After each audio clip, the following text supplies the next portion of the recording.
నన్ను ఈ ప్రశ్న అడుగుతూ ఉంటారు. మిత్రత్వం యొక్క అర్థం ఏమిటి? ప్రేమ యొక్క అర్థం ఏమిటి అని. మరి నేను కేవలం చిరునవ్వు నవ్వుతాను. ఎందుకంటే ఈ ప్రశ్న ఎలా ఉంది అంటే ఎవరైనా అనర్థానికి అర్థం ఏమిటి అని అడిగినట్టుగా. అనర్థం జరిగిపోయాక ఇక దానికి అర్థం ఏమిటి చెప్పండి? మీరే చెప్పండి. ఏదైనా ఆశించి చేస్తే అది మిత్రత్వం ఎలా అవుతుంది? అలానే స్వార్థం ఉన్న ప్రేమ ఎలా అవుతుంది?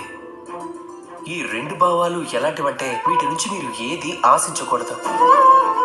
కేవలం అర్పించుకోవాలి. మీ సమయం, మీ ఆలోచనలు, మీ సుఖాలు. ఏదైనా ఆశించి చేస్తే అది స్నేహం ఎలా అవుతుంది చెప్పండి? ఏదో పొందాలని చేస్తే అది ప్రేమ ఎలా అవుతుంది అన్నట్టు మీరు ఇది గమనించారో లేదో, ఎవరైతే ప్రేమిస్తారో వాళ్ళు దేనిని పొందాల్సిన అవసరం లేదు. అలా ఎవరి దగ్గరైతే ఈ రెండు అక్షరాల ప్రేమ అనేది ఉంటుందో వాళ్ళ దగ్గర ఈ ప్రపంచంలోనే అందరికన్నా ఎక్కువ సంపద ఉంటుంది. కాబట్టి మీరు ఈ సంపదని పెంపొందించుకోండి.